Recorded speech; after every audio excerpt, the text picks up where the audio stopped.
comenzó Conectando con la Tierra. Corena DR, Altépetl Bienestar.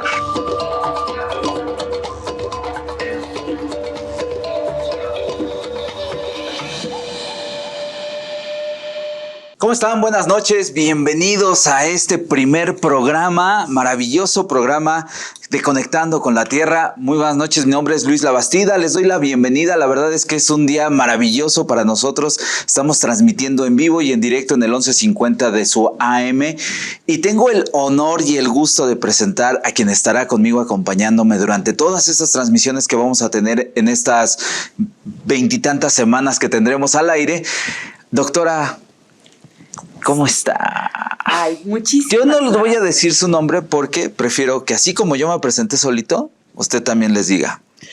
Bueno, pues muchas gracias, Luis, por porque esa esa emotiva entrada. Yo soy la doctora Celia Oliver Morales y estoy feliz de estar aquí en este primer programa de Conectando con la Tierra y transmitiendo desde el 1150 de AM. Oye, doctora, fíjate que la verdad estoy muy emocionado. Ya lo habíamos practicado como siempre, que hay que practicar 20 veces, 20 días, no sé qué. Pero llegas a la hora de la verdad y todo cambia. Todo se vuelve algo fantástico y por fin estamos aquí en este Conectando de la Tierra, transmitiendo aquí desde la Ciudad de México en el 1150 y por supuesto también a una gran y amplia cantidad de emisoras de radio a través de la República Mexicana. No, hombre, estamos llegando, o sea, yo estoy impresionada, estamos llegando a Tamaulipas, a Veracruz, a Yucatán, a Guerrero, a Puebla, a Sonora, había otros lugares más, Guanajuato y a Chihuahua. Exactamente. Y quiero comentarles algo rápidamente, y esto es bien importante. ¿Por qué hacemos esta parte y este programa de Conectando con la Tierra? Porque en la Ciudad de México, aunque ustedes no lo crean y aunque ustedes cuando nos visitan aquí a la ciudad y llegan en el autobús o llegan en avión y ven una masa ahí de una nata gris y debajo de la nata hay edificios, calles y todo esto, más allá, sobre todo hacia el sur de la ciudad, hay una parte importante que hace que respiremos un oxígeno pues mejor que el que se tiene en el centro o hacia el norte, que tengamos agua, ¿no?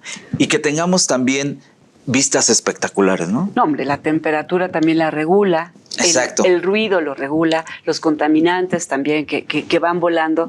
Pero como bien dices, hacia el sur vemos una mancha impresionantemente verde, preciosa, pero también hacia el norte, o sea, los que hemos vivido hacia el norte de la ciudad, tenemos un relicto ahí muy bonito, que está cercano hacia la presa de Madín, que ya es el Estado de México, ¿sí? Hacia el lago de Guadalupe, pero que es la Sierra de Guadalupe, ¿no? Y ese es un relicto de suelo de conservación. Y eso es bien interesante. Digo, que hay algo que cubre, que rompe con el pavimento, que rompe con las casas, que rompe con las naves industriales, que nos cambia por completo el ambiente. Si ustedes llegan a la Ciudad de México, se van a dar cuenta cómo va cambiando el terreno. Pero para poder entender mucho mejor de lo que vamos a hablar en el programa del día de hoy, ¿te parece si vamos a una cápsula? Sí, hay que anunciar que este programa se llama El Suelo de Conservación, pero claro. ¿Tú sabes qué es? Vamos a escuchar la cápsula, ¿te parece? Vamos a ver, perfectísimo. Y en relación a suelo de conservación no lo había escuchado. Efectivamente, yo tampoco suelo de conservación no lo había escuchado. Supongo que será para algún esfuerzo o un programa para conservar el suelo y ayudar a combatir la contaminación. Sí, más o menos he escuchado algo de eso. Más que nada conservar el medio ambiente, los parques, los jardines. Bueno, sí es parte. Por ahí la gente aquí en la Ciudad de México a veces no tiene toda la idea de qué es el suelo de conservación. De hecho, es un término que casi no se usa, que es muy pocas veces lo encontramos en libros, lo encontramos muy pocas veces en la televisión, o lo encontramos muy pocas veces en la radio. Pero nosotros normalmente tenemos justamente en este programa expertos que nos van a hablar y nos van a decir paso a pasito, con bolitas y palitos, como dirían por ahí, de qué se trata, ¿no? Bueno, pues te presento a nuestro primer invitado, que es el doctor César Antonio Abarca García.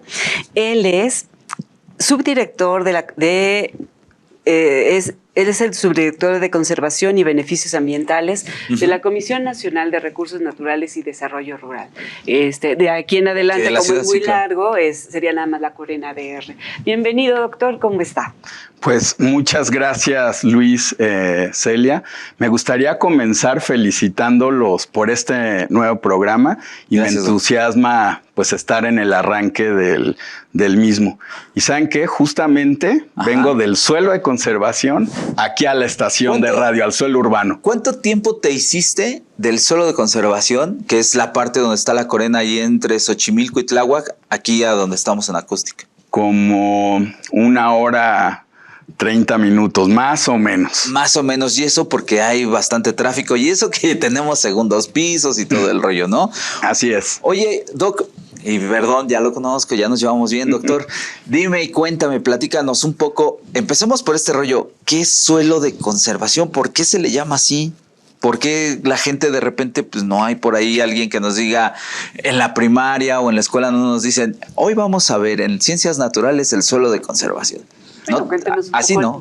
Pues miren, así coloquialmente yo diría que el suelo de conservación es la reserva ecológica, la reserva ecológica más importante de toda la Ciudad de México, para que lo entiendan los radioescuchas.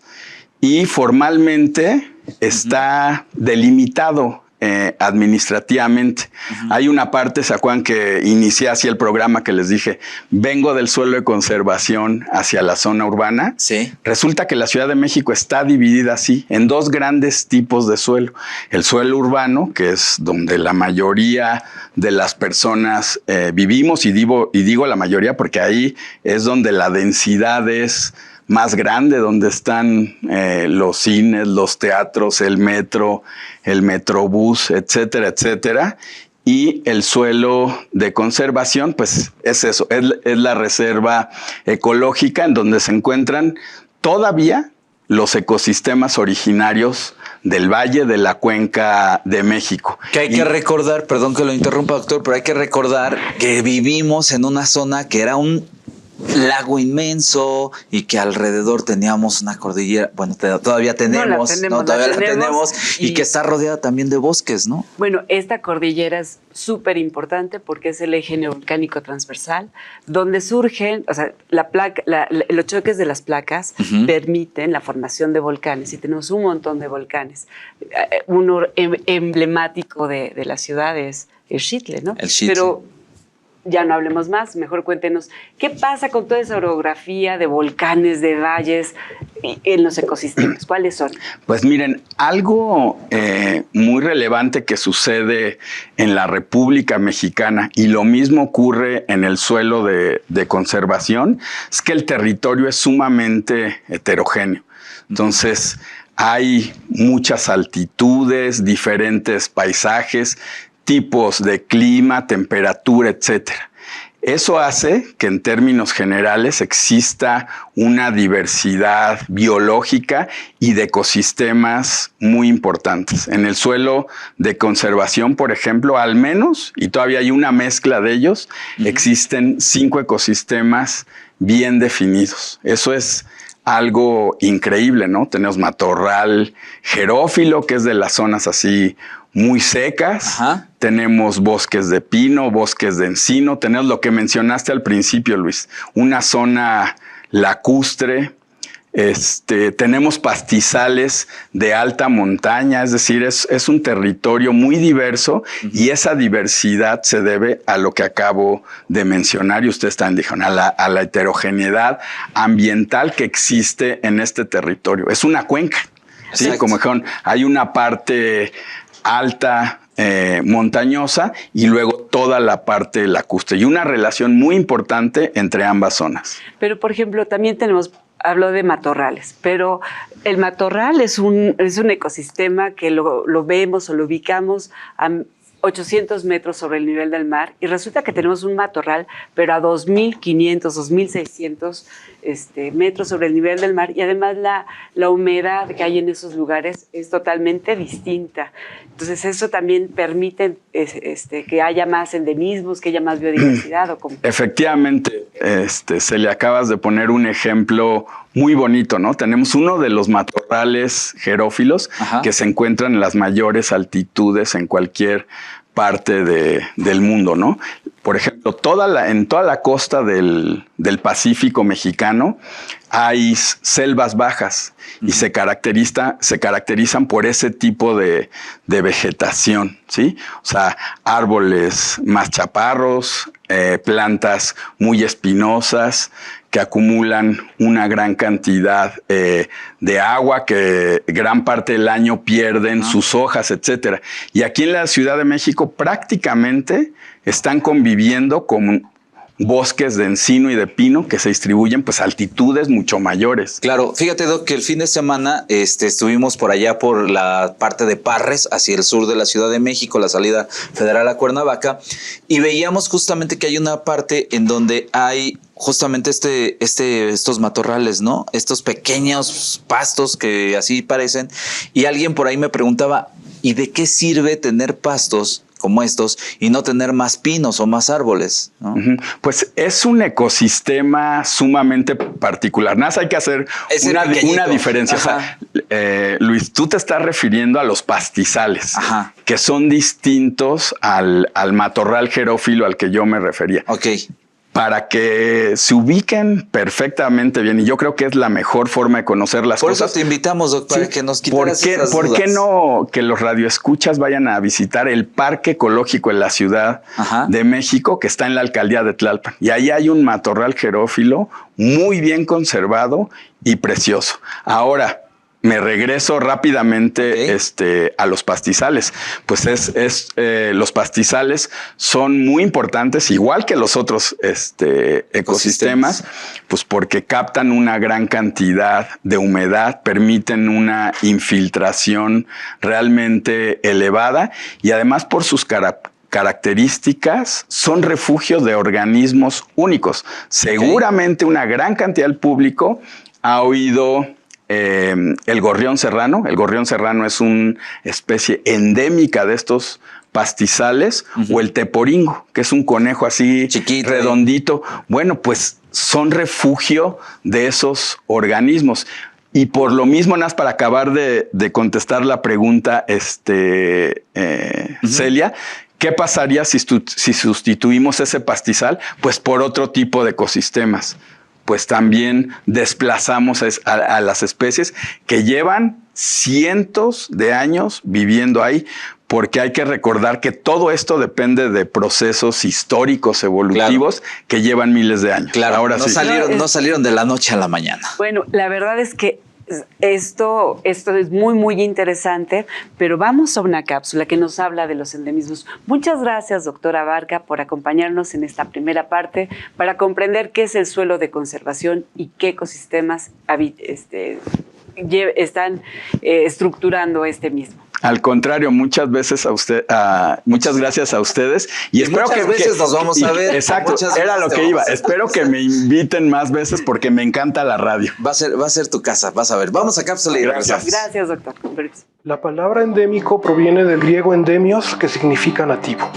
Se utiliza en las ciencias biológicas para resaltar la importancia de conocer y proteger los atributos e historia evolutiva que representan los distintos grupos de organismos y sus patrones de distribución en un área restringida. Los endemismos dependen de la escala geográfica a la que nos estemos refiriendo. En ese sentido, los especialistas han definido territorios restringidos a aquellos que tienen una extensión de 10.000 kilómetros cuadrados. El suelo de conservación de la Ciudad de México es un área cuya extensión se restringe a aproximadamente 88.400 hectáreas. En este territorio se tienen 3 endemismos emblemáticos que son el conejo de los volcanes o Zacatuche, el gorrión serrano y el ajolote. Las características particulares de estos animales hacen que se tenga una necesidad de preservar el territorio donde habitan. Para ello, el gobierno de la Ciudad de México ha implementado Altepet, que es un programa que busca fomentar y preservar el patrimonio biocultural de ejidos y comunidades propietarios del suelo de conservación.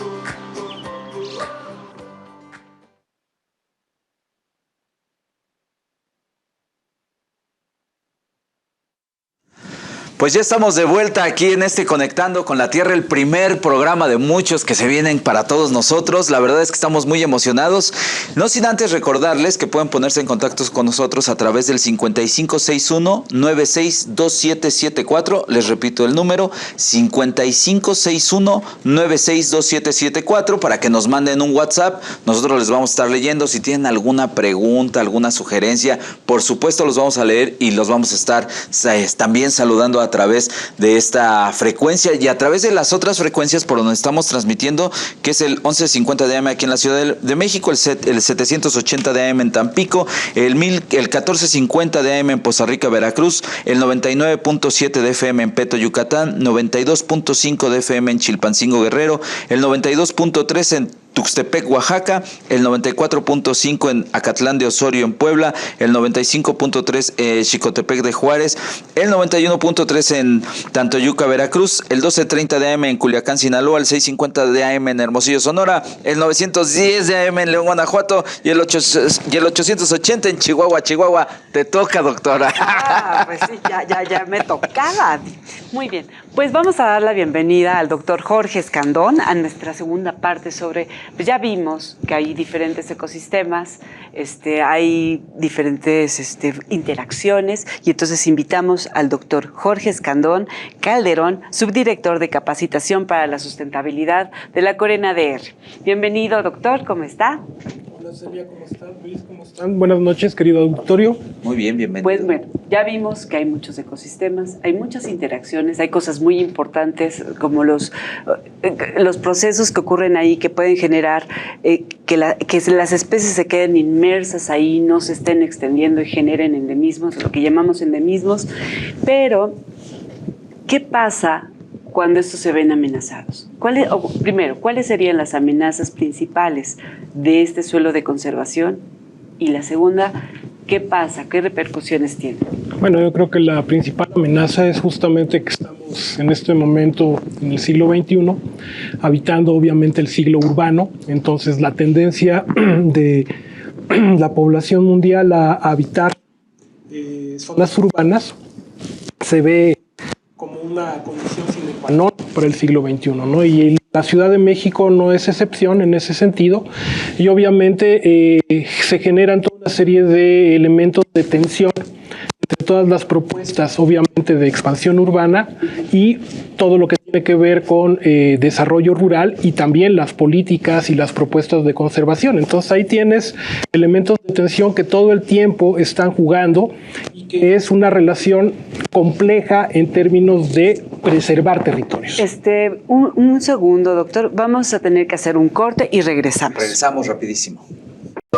Continuamos con Conectando con la Tierra, con CORENADR. Bueno, pues regresamos a Conectando con la Tierra en esta transmisión del 1150 AM. Estamos con el doctor Jorge Alberto Escandón Calderón, subdirector de capacitación para la sustentabilidad. Te habíamos preguntado hace un minuto, ¿cuáles son las amenazas del suelo de conservación y cuáles son las repercusiones de esas amenazas? Bueno, básicamente tenemos como amenaza todo el proceso de expansión urbana desordenado, que lo que te implica es obviamente toda una serie de elementos que entran en tensión con toda propuesta de desarrollo rural o de conservación. Y todo esto tiene obviamente un manifiesto en el territorio, que si hablamos para concatenar el tema de los endemismos, obviamente pues lo que te implica son mayor peligro en términos de extinción de especies que son únicas en el mundo, pues. Oye, fíjate que justamente ahorita que hablabas de la parte del urbano que se va expandiendo, en la Ciudad de México sí se contempla justamente una ley en donde dicen, a ver, muchachos, hasta aquí ya no podemos avanzarle, pero hay estados en donde prácticamente eso no pasa, ¿no, George? Bueno, como te comentaba, o sea, tienes muchos retos en este momento para ordenar lo que es el proceso de urbanización, donde cuando además tienes tendencias, por ejemplo en el caso de México, donde el 80% de la población en el último censo ya habita en ciudades mayores de 500,000 habitantes. Y obviamente la Ciudad de México pues no es de excepción. Sí, no, bueno, en la Ciudad de México tenemos 9 millones y medio, más los que llegan del Estado de México, ¿no? Que llegamos bueno, que llegan de varios lugares, también de Hidalgo. Morelos, de Hidalgo, a trabajar y que son una población, digamos, transitoria. Pero ya que tenemos esta población, empieza a crecer la parte urbana, tenemos muchos edificios, mucho concreto, mucho cemento. ¿Qué repercusión hay? Bueno, la principal repercusión que puedes tener está relacionada con los patrones de consumo. O sea, toda población tiene patrones de consumo que tienen que ver, por ejemplo, con la utilización de energía en diversos formatos, ¿no? Desde energía eléctrica hasta combustibles. Tienes obviamente todo el proceso relacionado con los ciclos del agua. Y ahí es donde obviamente el territorio vinculado con el suelo de conservación cobra relevancia para la ciudad. ¿Por qué? Porque todos estos ecosistemas que están embebidos en este territorio fungen como básicamente sistemas que te permiten potenciar el ciclo del agua, ¿no? Infiltración, emanación de manantiales en otros lugares. O sea, es algo complejo y que históricamente hemos venido nosotros, los habitantes de México, no nosotros sino los anteriores, los históricos, se ha venido modificando toda una serie de condiciones ecosistémicas por distintos modelos de ocupación del territorio. Claro, o sea, por ejemplo, ahorita que decías de la luz y del transporte, por ejemplo, podemos tener un aumento de dióxido de carbono en la atmósfera y esto nos causa un aumento también en la temperatura del mismo lugar. Y al hacer esto, platicando en otras ocasiones contigo, tú hablabas de islas de calor, islas de frías también. Explícanos un poquillo de eso. Básicamente lo que tienes es que dentro del contexto de cambio climático, donde tienes una evidente elevación de temperatura vinculada con la emisión de gases de efecto invernadero, ¿no? En el caso de los pavimentos y los procesos de radiación que tienen que ver con distintos componentes, sobre todo en las ciudades, tienes distintos procesos de concentración de energía que se transforman en calor. Entonces, tienes en distintas horas del día, tienes que esa acumulación de calor se transforma obviamente en lo que los especialistas denominan islas de calor, que son diferencias entre zonas arboladas y zonas pavimentadas, en algunos casos extremas, que llegan hasta 20 grados centígrados. Que pareciera que en la ciudad las tenemos como muy bien identificadas, ¿no? O sea, las partes con más edificios llegan a tener temperaturas más altas, pero ¿qué tal cuando llegas al parque? O por ejemplo, aquí en la ciudad nos pasa mucho que hay gente que simplemente va de la zona de la Cuauhtémoc por ahí hacia Coyoacán y cambia la temperatura. Ay, no, nada más que te cambies de banqueta. O sea, la verdad, o sea, porque los materiales, como bien dicen, pues absorben el calor y pues después lo están radiando y además hay unos que tardan más, o sea, lo prolongan por más tiempo que otros, ¿no? Así es. También la capacidad de reflejo que le llamamos el albedo, ¿no? Eso también ayuda a disminuir la temperatura.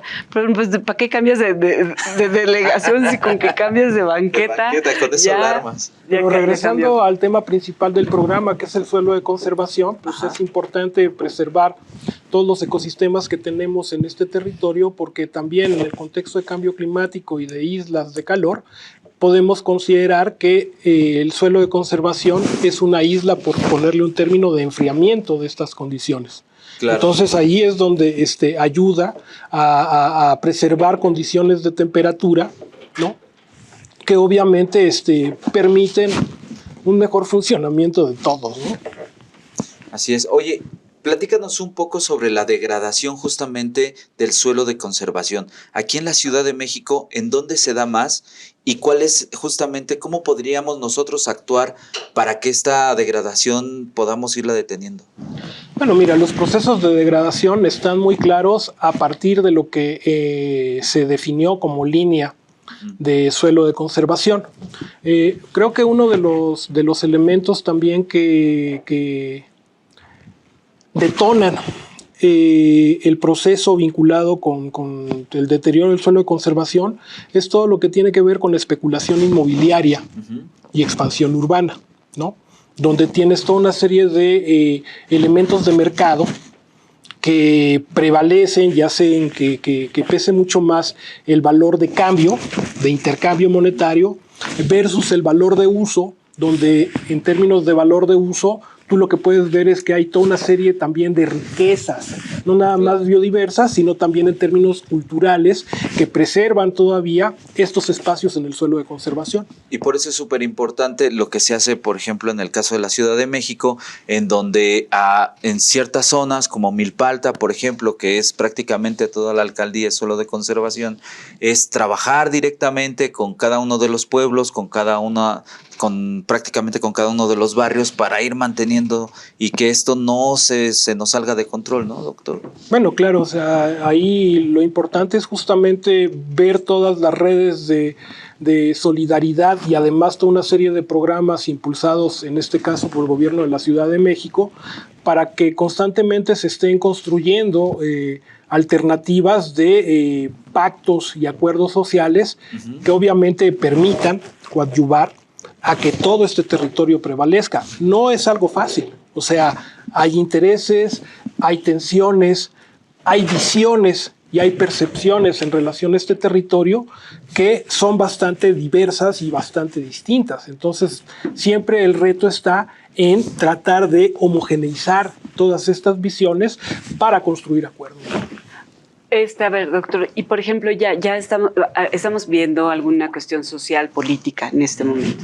Sin embargo, cuando estamos viendo el impacto ya sobre el suelo de conservación, sobre la biodiversidad, ¿cómo cambia? El doctor Abarca hace un momento nos decía, si uno cambia el pastizal y le mete bosque, se van a desplazar los organismos. Entonces, ¿podría contarnos un poco más, ahondar un poco más de cuando estamos transformando esos espacios, qué impacto tiene y por qué? O sea, ¿cuál es el impacto que tiene sobre la biodiversidad, las interacciones biológicas y por qué? Bueno, en primer lugar, todo impacto que te implique cambios de uso de suelo en determinados ecosistemas emblemáticos, pues obviamente lo que aumentan es el riesgo de pérdida de una serie de especies que en el caso de los endemismos han alcanzado niveles de especialización muy, muy particulares en relación a esos ecosistemas. Pero si perdemos 10 especies o 20 o una, ¿qué impacto tiene en nuestra vida? Pues ni más ni menos que en primer lugar vamos a perder algo que no conocemos. O sea, eso es lo irónico, ¿no? No creo que nosotros tengamos en este momento todo el conocimiento en relación al acervo genético, por poner un término, y por poner un nivel de organización que nos es muy desconocido en relación a por lo menos 3 especies endémicas y emblemáticas que tenemos en el suelo de conservación, que como ya lo mencionaron hace rato es el teporingo, también el ajolote o el gorrión serrano. Y bueno, y pensando que todos están interactuando, ¿verdad?, entre ellos, pues si los empezamos a desaparecer, pues a lo mejor, si lo pensamos como si fuera una red, ¿no? Como un tejido. Como una cadenita, ¿no? Ajá, como un tejido, o sea, una red grande, ¿no? Y entonces uno empieza a hacer pequeños hoyos en toda esta red, pues se nos va a deshilachar el chaleco, exacto, ¿verdad? Entonces deshaces la urdimbre. Exactamente. Deshaces y entonces la lo deshacemos y entonces corremos más riesgo de perder todo el ecosistema. Pues y claro, de morirnos, ¿no? A final sí, ahí va, lo que pasa, ¿no?, es que al final de cuentas hay un empobrecimiento de esa red trófica, y al haber un empobrecimiento de esa red trófica también hay una simplificación en términos de las relaciones que existen en toda la cadena trófica. Y esto obviamente nos conlleva riesgos, ¿no?, que pueden acentuarse en relación a dinámicas medioambientales. Por ejemplo, nosotros tenemos, si lo correlacionamos con el COVID, pues es un efecto de zoonosis, ¿no?, donde la relación, en este caso, animal-ser humano, en términos incluso alimenticios, detonan toda una serie de procesos que se salen de las manos, ¿no? Claro. O por ejemplo, yo había leído por ahí que en los bosques, por ejemplo, los árboles tienen abajo unas redes impresionantes de no son raíces de los hongos, no tienen raíces, sino se llaman micelios. Y entonces las micelios se van por debajo del suelo y van conectando a los árboles unos con los otros y pareciera que se mandan información. Avatar no es una mentira del todo. No. O sea, entonces se mandan, por ahí va el asunto.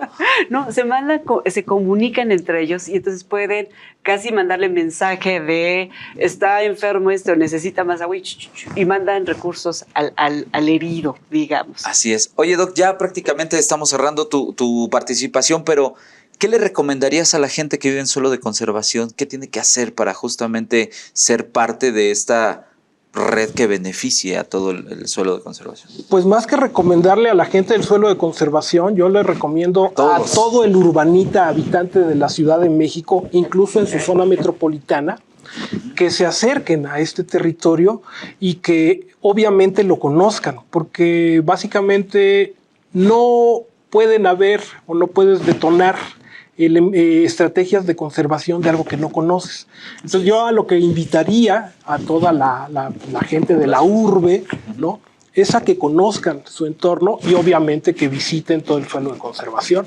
Excelente. Es una maravilla. ¿Hay aplicaciones, hay cursos para hacer el registro de especies? Sí hay. ¿Y Corena tienen algo? Corena tiene un muy buen registro que en este momento justamente lo está trabajando un colega, el doctor Abarca, ¿no?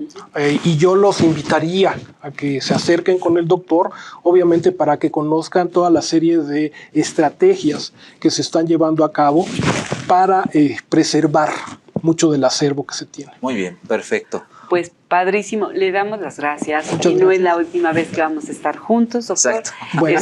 Y ahorita los invitamos a... Vamos a ir a una cápsula, no sin antes recordarles que nos pueden escribir al 5561962774, 5561962774, para que nos pongan ahí sus dudas, nos escriban y nos digan qué les está pareciendo este primer programa de Conectando con la Tierra. Vamos a la cápsula de... Altépetl, bienestar.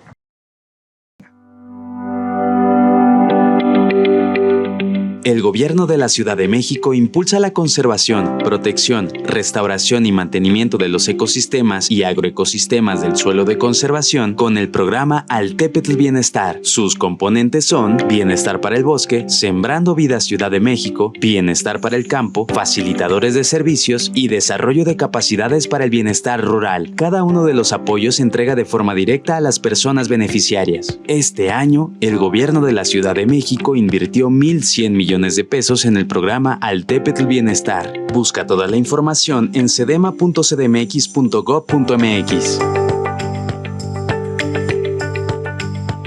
Ya seguimos aquí en este primer programa de Conectando con la Tierra. La verdad es que ha sido súper. Es como cuando vas a un buffet y no sabes de dónde agarrar tanto que hay, ¿no? Para explicar.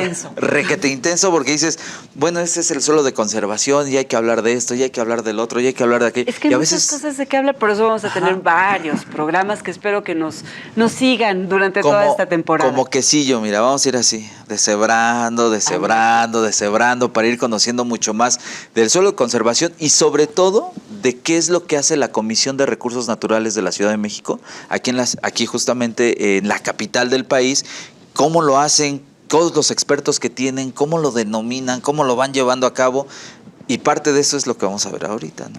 Muy bien, pues por favor presenta a nuestro siguiente invitado. Hoy está con nosotros Demian Vázquez Muñoz. Demian, él es parte de la Dirección General de la Comisión de Recursos Naturales. Demian, ¿cómo estás? Muy bien, Luis. Muchas gracias. Te oigo ronco.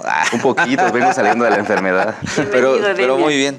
Oye, platiquemos con Demian, ¿no? Ahorita. No, ya vámonos. Vámonos. Ya lo dejamos que se aviente su programa solo. No, vamos a platicar con Demian sobre las acciones de conservación. Las políticas. Perdón. Las políticas que son bien importantes en la Ciudad de México, una ciudad que ha puesto muchos derechos ahí para la Pero fíjate que gente. tú hace un minuto estábamos platicando con Jorge, y Jorge nos estaba dando pie a esto de las políticas. Es que pareciera que a mí me gusta hablar de los tejidos, no sé tejer, pero como me encanta ponerlo de ejemplo. Entonces, es como ir tejiendo ideas, ¿no? Sí. Y una lleva a otra, y este Jorge nos llevaba hacia lo que tú nos vas a hablar, sobre las políticas que se están haciendo, cuáles son los programas, cómo se está dando. A ver, cuéntanos un poquito, Demian. Pues bueno, primero gracias por invitarme, doctora Celia, Luis. Y pues bueno, vengo aquí a platicarles que aquí en la Ciudad de México tenemos una política pública que es gigantesca, es un hecho histórico. Se llama Altépetl Bienestar. Es un programa social que pues se le destinó en esta administración 1,000 millones de pesos. 1,000 millones de pesos. ¿Cuándo? Cada año. Cada año. Hay que mencionar, yo veía en estos días unos videos justamente cuando todavía la Claudia Sheinbaum era jefa de gobierno e inició con este programa, y les decía justamente a los que ahora participan en el programa que se daban 200 millones de pesos. Sí, alrededor de 200 millones de pesos para todo el suelo de conservación, imagínense. 200, y ahora fue 5 veces más, ahora es 5 veces más lo que se da justamente al suelo de conservación. Pero platícanos un poco más, Demian, cómo se dividen estos 1,100 millones de pesos, porque pues tampoco es así como de simple, ¿no? Pero fíjate que desde antes ya venían viendo la necesidad de hacer ese cambio que nos planteas, Demian, de 200 a 1,000, 1,100. Así es. No, o sea, es un mundo, ¿no? Son 5 veces. Es un mundo, y además es importante mencionar que, así como tú dices, son 1,100 ahorita, pero en 2019 fueron 1,000 y lo elevaron en 2021. Ahora son 1,100. Y pues bueno, el programa tiene 2 vertientes principales, que es el campo, toda la parte productiva, y toda la parte forestal lacustre. Funciona a través de ayudas individuales. En el campo se otorgan ayudas directas económicas de 5,000 pesos mensuales a todo el productor que llega a pedir apoyo. No solo eso, se le brinda asistencia técnica personalizada. Se le manda un técnico a cada solicitante para que lo apoye a través de todo su proceso productivo. También se le otorgan ayudas en servicio en especie. Demian, hay ahorita, por ejemplo, como ejemplo de lo que nos estás contando, que estaba viendo unos tractorcitos que se están dando, o sea, no se están dando así como que se regalan, sino se les está dando el apoyo para poderlos comprar, se les da la asesoría para saberlos manejar, digo, porque uno pareciera que se agarró como un bocho, ¿no? Sí, exactamente. El tractor, pero no es tan sencillo. Entonces, ¿nos podrías contar algo de ello? Claro. Pues bueno, los tractores es una iniciativa que surgió este año. Es necesario que se junten varios productores. Sabemos que un tractor puede brindar servicio a muchas hectáreas. Una vez que se juntan, pues la Corena les pone la mitad. Ellos ponen la mitad, la Corena les pone la mitad, y ahorita pues se está capacitando para que aprendan a utilizarlos.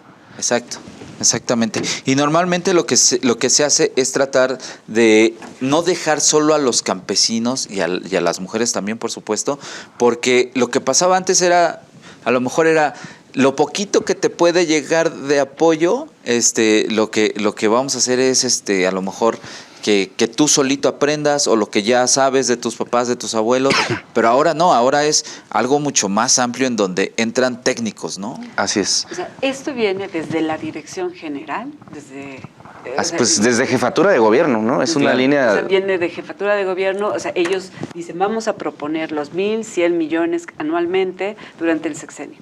Y ese dinero llega a la Corena DR, y entonces la directora, que es la ingeniera Columba López Gutiérrez, diseña este proyecto tan interesante que es Altépetl, y entonces con ella estamos haciendo la acción del recurso. O sea, no solamente nos quedamos en escribirlo, ok, te doy la lana, sino que vamos a ver cómo lo vamos a trabajar y a repartir. Así es a través de ayudas directas, o sea, a la gente le cae en su tarjeta directamente el recurso. Exacto. Y eso que menciona Alicia es importantísimo, la asistencia técnica, porque es el acompañamiento de especialistas. Ese es otro componente del programa, que son los facilitadores del cambio. Ellos nos apoyan con toda la parte productiva para darle el acompañamiento a la persona. Ajá. ¿Cuál sería ese acompañamiento? ¿Cómo cuál? Pues les enseñan buenas prácticas para la producción, a limpiar sus parcelas, empezando por eso. Por ejemplo, los que están en la red canalera limpian el canal de al lado, organizan faenas, ese tipo de cuestiones. También ven mejora de la semilla, ven recuperación de semillas autóctonas, porque Así bueno, es. en el suelo de conservación tenemos, por ejemplo, maíces que son originarios, ¿no? Así Y es. endémicos, o cómo ponerlos. Sí, nativos. Son nativos. Y entonces hay una gran ventaja de tener maíz nativo en comparación de si tú traes otro, ¿no? Porque Exacto. ya están bien Totalmente. adaptados, o sea, bien adaptaditos. Totalmente, ¿no? totalmente. El maíz nativo en muchos casos tiene adaptaciones muy específicas para cada región. O sea, es un maíz que se ha perfeccionado de mano de campesino en campesino, de generación en generación a lo largo de miles de años. O sea, además hacen, bueno, yo con los tejidos, qué bárbaro soy, pero se hace el tejido social. Así Lo que es. estamos haciendo es hacer todo ese amalgame y no perder quiénes somos y nos genera identidad, ¿no? Así es, totalmente. Hay una figura que se llama comunidades de aprendizaje campesino. A través de ella, pues, lo que se propicia es primero que se conozcan los productores, a veces ni se conocían, Ajá. y ya de ahí empiezas a ver necesidades de las regiones, necesidades de capacitación, de compras al mayoreo, que cuando tú conjuntas muchos productos es mucho más fácil, ¿no? Te dejan precios más baratos. Para organizar las faenas también nos funciona muy bien. Y bueno, no quiero dejar de lado el otro componente, que es el forestal lacustre. Ajá. Creo que no hemos hablado de ese. En se divide en brigadistas. Ajá. Tenemos como 4.500 brigadistas cada año que están haciendo actividades de restauración del suelo de conservación, vigilancia y aprovechamiento. Estos brigadistas los capacitamos, los certificamos y pues bueno, realizan tareas como reforestación con plantas desde semilla. Y muy importante decir, ya tenemos cerca de 12 núcleos agrarios que ya terminaron de reforestar todo el núcleo agrario. Wow. Oye, a mí me llama mucho la atención esto de las semillas. O sea, cómo dentro de la Corena hay un lugar, tiene un laboratorio donde puedan ver la información genética de las semillas que se van a sembrar para los árboles en las reforestaciones o forestaciones. Así es, pues bueno, primero estos brigadistas son los que nos apoyan en primera instancia a colectar la semilla, ya sea silvestre o sea productiva. Ellos van, colectan bajo una planeación y tenemos el banco de semillas. Y está un proyecto en puerta que es muy bonito, es el banco de germoplasma para resguardar semillas silvestres y productivas de todo el suelo de conservación. No, es padrísimo. Oye, Demian, nada más platícanos, nos hablabas de la cantidad de brigadistas, pero en general estaría bueno saber cuántas personas, no solamente como brigadistas, sino también en esta parte de cómo va operando con estos 5 componentes que ya nos comentabas. ¿Cuántos son las personas que reciben este apoyo directo? Porque recordar y ser muy honestos, ¿no? Antes los apoyos llegaban a algunas organizaciones, se quedaban con una parte y de ahí les repartían migajitas a los demás. Y ahora, pues, lo importante de este programa que es Saltepet Bienestar es que justamente va directamente a cada uno de los que están siendo parte del programa. ¿Cuántos beneficiarios hay ahorita? Directos de ayuda económica directa al que se le deposita son como más de 13,000. Más de 13,000 personas Así que es. están en todo el suelo de conservación, que hay que recordar que son 7 alcaldías, ¿no? 9. Más 2, bueno, 9. 7 grandes y 2 que son espacios muy pequeños, ¿no? Que es en Iztapalapa y la GAM. Y la GAM. Pero fíjate que son chiquitos el área, pero súper importante. Claro, Porque es las claro. zonas industriales de la Ciudad de México. Así ¿no? es. Que no es que hagamos menos a esas 2 alcaldías, la verdad. O sea, esta es pregunta de examen que les pueden hacer ahí, que se hace ahí en Corena, ¿no? ¿Cuántas alcaldías y cuáles son, no? ¿Cuáles son, Demian? A ver.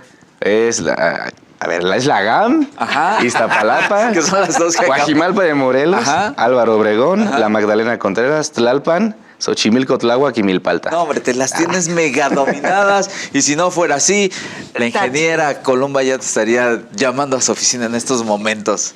Muy bien. Pues, Demian, la verdad es que estamos impresionados porque este programa es bien interesante porque está conjugando no solamente la parte social, sino también la parte técnica, la parte científica. Ya se ve una planeación, ¿no? No nada más vamos a reforestar con lo que encontremos, sino vamos a ver qué estamos haciendo. Así es. Y demás. Pero Pues tenemos que ir a una cápsula. Vamos a cápsula. ok. Y te agradecemos infinitamente que nos hayas ayudado a hablar sobre algo sobre políticas públicas y acciones que se están dando dentro del suelo de conservación. Un placer. ¿A qué película? ¿A qué película la que quieras invitarme? Yo estoy de acuerdo contigo. ¿A qué cápsula vamos? Vamos a ver qué es la Corena DR. ¿Te parece que hemos hablado mucho de ella en estos momentos, en estos minutos? Y ahora vamos a ver esta cápsula, escuchar esta cápsula para entender un poquito más en qué se especializa la Corena. Muy bien, adelante.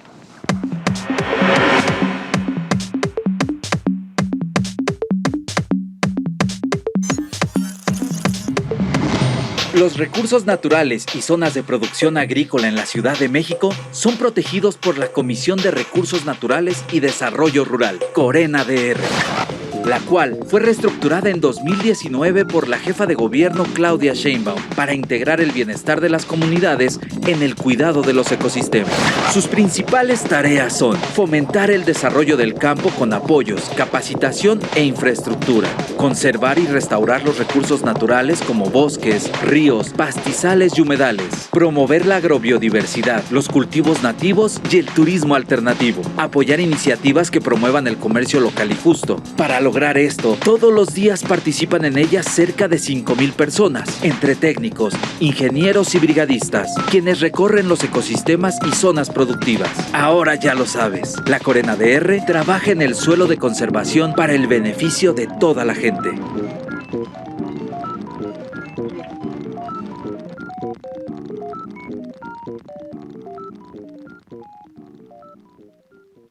Y volvemos ya a la recta final de este programa, de este primer programa de Conectando con la Tierra. Ya estamos, mira, ya vemos el final muy cerca. Oye, se pasó rápido. Bueno, a mí se me pasó rapidísimo. Rapidísimo. La verdad es que ha sido un tema muy amplio, un tema del que vamos a estar hablando durante todos los programas, un tema en el que vamos a tener muchos invitados e invitadas, un programa en donde, por ejemplo, la próxima semana no se lo pueden perder porque vamos a hablar de mujeres. En la ruralidad.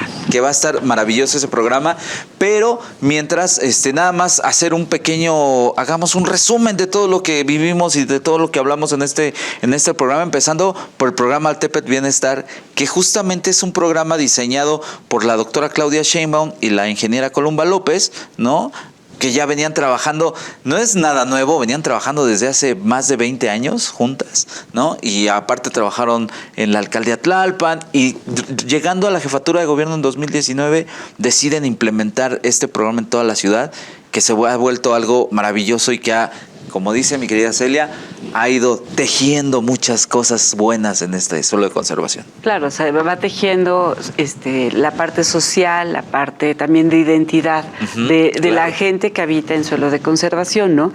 Porque como lo decían en alguna de las partes de lo que hemos estado hablando, este espacio no es solamente la parte biológica, la parte de los beneficios ambientales, como mantener la temperatura, captar agua, el aire menos contaminado, en fin, claro, que son súper importantes, pero también generan o permiten una cosmovisión particular de la gente que lo habita.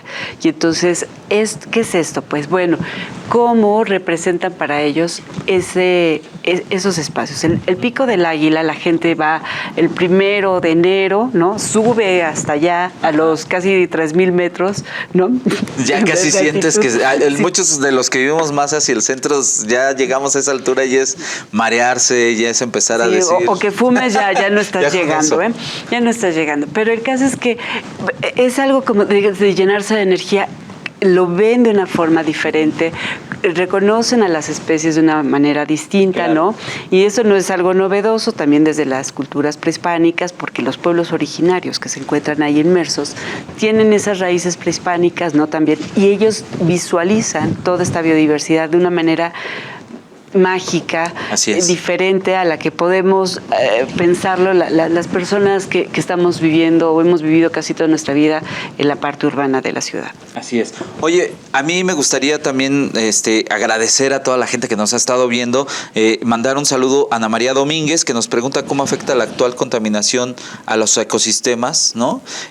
¿Cómo afecta la contaminación actual? Pues afecta mucho, ¿no? Y al final del día era parte de lo que nos comentaban ahorita nuestros especialistas, que tenemos que hacer conciencia nosotros mismos como dice el doctor Jorge, los urbanitos tenemos que meterle también ahí cabeza para hacer las cosas. Y es que depende de cuál es la contaminación, o sea, puede ser contaminación por aire, por agua, por suelo. Exacto. O sea, hay zonas de cultivo donde el suelo de conservación está prohibido la utilización de agroquímicos, ¿no? Eso es bien importante. Y entonces, porque es donde se infiltra el agua y entonces todos esos contaminantes se irían hacia nuestros mantos acuíferos, ¿no? Entonces, dependiendo de qué contaminación pregunte, ¿no? Va a haber un impacto diferente. Claro. ¿No? También si es, por ejemplo, por sonido, pues todas las especies se van comunicando por medio de sonidos, ¿no? Un ejemplo palpable son las aves, que cuando hay mucho ruido, lo que han visto es que pues tienen una cierta frecuencia de vocalización y de cantos, que cuando hay mucho ruido, lo que ocurre es que cantan más fuerte, se van gritando, ya se gritan. Ahora, no se revientan como en las películas de animadas, pero sí se llegan a lastimar, ¿no? No, lo que pasa es que ya no se reconocen. Si tú estabas esperando un cierto tono y de repente suavecito, oyes algo muy diferente, tú ya no lo vas a reconocer y entonces no te vas a acercar y no se van a parear o no van a ir a alimentarse juntos, o sea, van a cambiar todas estas interacciones. Que en futuros programas, amigos, vamos a estar justamente hablando un poco más de todas estas partes de las aves y también de algunos animales que han regresado a sus hábitats y que han regresado justamente al suelo de conservación con todo el tratamiento y con todos estos cuidados que se han estado realizando desde hace prácticamente 4 o 5 años, así que los vamos a poder estar viendo. También por acá nos preguntaba Alex García que si hay un catálogo de destinos turísticos en el suelo de conservación y en qué alcaldías se encuentran. Bueno, ya dijimos cuáles son las alcaldías que se tiene el suelo de conservación. Todavía se está trabajando, la Corena está trabajando justamente en este catálogo de destinos turísticos, pero ustedes pueden acercarse prácticamente a todos los parques ejidales y comunales que hay en la Ciudad de México, que son parte del suelo de conservación, ¿no? Pues, sí, o también meterse a la página de la Corena DR y entonces van a ver, hay un directorio y está la gente de patrimonio y está el maestro Carlos Maquele, me parece que es así. Sí. Él está haciendo ese tipo de catálogos porque él es quien se encarga de ver, por ejemplo, ahora que fue la producción de las flores de Día de Muerto, él está viendo todas estas rutas de comercialización y de visita, o sea, no nada más vas a comprar, sino a disfrutar de todos estos espacios. Muy bien. ¿No? Oye, Celia, estamos ya por despedirnos, ya estamos prácticamente a 1 minuto de despedirnos. La verdad es que ha sido maravilloso este primer programa, hemos tenido mucho de qué hablar y algo bien importante es que las políticas públicas que está teniendo la Ciudad de México se siguen conservando, se siguen realizando. Es un programa muy importante que lleva 5 años y que gracias a la continuidad que va a tener en la actualidad y esperemos en un futuro, pues nuestras áreas naturales, nuestros bosques, nuestros humedales, nuestros pastizales, todos los ecosistemas que nos contó el doctor Abarca de una manera resumida, pero que lo vamos a traer para que lo vaya haciendo más amplio, ¿no? Y felicitar, por supuesto, al nuevo jefe de gobierno de la Ciudad de México, Martí Batres, el maestro Martí Batres, que la verdad es que el desempeño que ha tenido, su trayectoria política, pues nos indica que sí va a seguir en el apoyo de estas políticas públicas y de las acciones que se llevan a cabo resultado de estas políticas, ¿no? Como el programa Altepetl, ¿no? La Corena DR. Muy bien, Celia. Gracias. Ay, pues mil gracias de estar conmigo en este lugar. el que se lleva todo es no, la verdad me lo he pasado muy bien y sí agradecer a las personas que nos han estado escuchando, de aguantarnos y permitirnos acompañarlos desde las 8 de la noche hasta las 9 en esta emisión de Conectando con la Tierra por el 1150 de AM. Así es. Nos estamos viendo y escuchando la próxima semana a partir de las 8 de la noche. El sábado tenemos la repetición a partir del domingo a partir de las 8 de la mañana. Ya ves, me hiciste caer en esa trampa. Pero bueno, gracias Celia, muchas gracias. Yo soy Luis Labastida, de verdad. Qué gustazo estar con ustedes en esta tarde, noche ya. Y pues nada más que decir, más que adiós, ¿no? Pues sí, muy buenas noches. Yo soy Celia Oliver y los espero el próximo martes a las 8. Adiós. Hasta pronto.